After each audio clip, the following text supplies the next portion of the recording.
Grab some inexpensive bandanas at the craft store.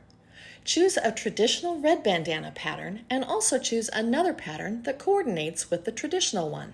Iron your bandanas to eliminate any of those fold wrinkles. Then take a piece of heat and bond iron-on adhesive and cut it to fit the bandana. Place the heat and bond sheet on top of the bandana with the paper side up. Then take an iron, set it at medium heat, and iron the paper on top of the bandana. Once the paper has cooled, grab a corner of the paper and peel it off the bandana. You will be left with a shiny coat of adhesive on the bandana. Take your coordinating bandana and position it over the bonded bandana. Once you have the bandanas positioned, flip everything over and iron over the non-adhesive side of the first bandana. Set the bonded bandanas aside and grab a pair of old jeans that you don't want anymore. You can also pick up a pair at the thrift store. With a pair of sharp scissors, cut out the back pockets of the jeans. Simply cut around the perimeter of the pocket and then cut out the inside layer of the pocket. Heat and bond also comes in strips. So next, place heat and bond strips on the sides of the back side of the pocket. Use your iron to press the strips. Peel the paper off. Next, place the pocket on the center but the right side of the bonded bandana.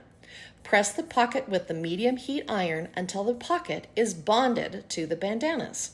Take your new reversible placemat and let's set the table. For a barbecue table with a patriotic vibe, start with a fun melamine plate in a patriotic color. Tuck a summer or patriotic themed napkin, paper works, into the jean pocket and then add your fork, knife, and spoon. Now you're ready for a summertime barbecue or 4th of July celebration. But wait, flip the placemat over and set a completely different table. There's no pocket on this side, but silverware still looks beautiful beside beautifully stacked plates. Add your coffee cup and a patterned cloth napkin and get ready to invite the neighbors over. I hope this inspired you to make some reversible bandana placemats that can be used for patriotic holidays or any outdoor entertaining event this summer. I chose orange bandanas. You can get bandanas from the dollar store. You can get them from, any craft store, and they usually have all sorts of colors. You can also order them from Amazon. To start off with, we're going to need a 12-inch wire frame, and notice that it's a little bit elevated. It's not really going to make a huge difference, but this is how we're going to attach our bandanas. So to start off with, you're just going to take your bandana, open it up, take your corners to each other to form a triangle. Bring your triangle in all the way, like so. And then what we're going to do is we're going to fold it over in half and then in half again. And that's going to give us some nice points on either end to kind of simulate petals. So that's what we're going to do to about 10 to 15. Not sure exactly how many it's going to take. So then what you're going to do is take your bandana, place it above your form, and pull those ends through. Doesn't have to be perfect because we're going to add enough bandanas that we have that simulated petal effect. Pull it nice and tight so it stays. And there you have your first one. And I do want to make sure to pull it tight enough so that we don't see kind of like a cluster of the bandana here. We want it kind of like in a knot. Then we're just going to repeat that process over and over again with each of our bandanas. And a cool thing too is you guys can customize these. You can do it for summer and create daisies. We're going to do a sunflower for fall and year round, to be honest. You can also mix and match colors. I also picked up some green bandanas, which I think would look really nice. You can do combinations, do kind of like an ombre effect. You can do different size bandanas, and you can also just cut regular fabric into strips. Go to Joann's, go to Walmart, to their fabric section, and get a bunch of fabric and just cut it into about 14 to 18-inch strips. So there's our second bandana, and we can also continue to pull them tight and cluster them together so that they're nice and close together so that we have enough petals on this design.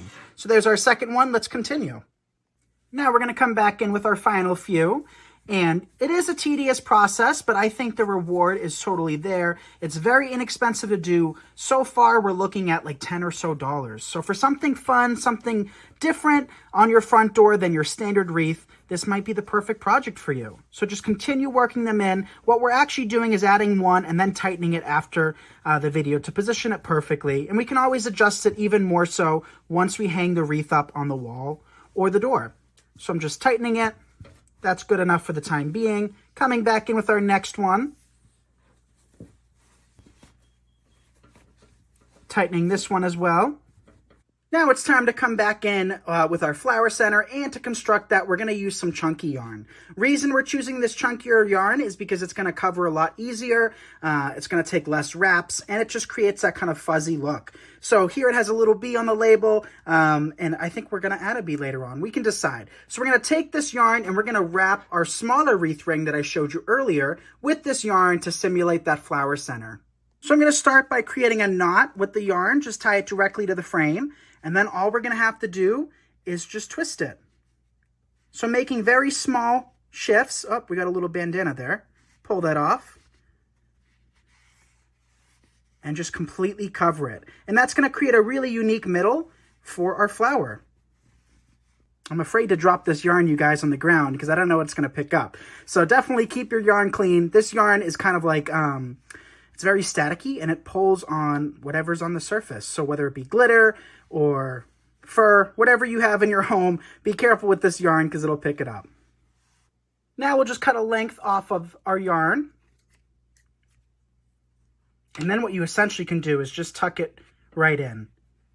The chances of you pulling just that one piece out is slim to none, so I'm not worried about tying it on. I'll just feed it through the metal frame and stick it towards the back. So now to secure this, we're going to take a few zip ties.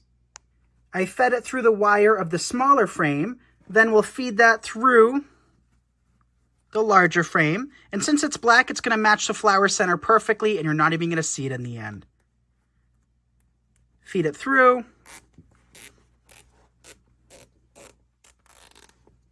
And tighten. Do the same thing on the other side. That way you have 2 points of contact, preventing it from kind of flipping over. Feed the zip tie through. And snip it off.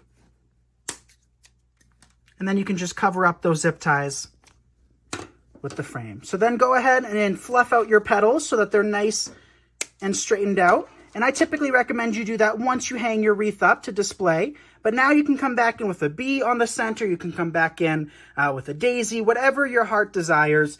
And you have a very simple bandana wreath. So let's show you what this looks like on my wall. And here is our finished sunflower made out of bandanas. So what I love most about it is its simplicity. We didn't overdo it with too many colors or products, just use 3 in this. And I love that the flower center is just all black and it looks really fuzzy, which I think is really cool for the texture. So thank you all so much for watching. This is Nick Kretikos of Nick's Seasonal Decor, and you're watching me on Hometalk. Bye everyone.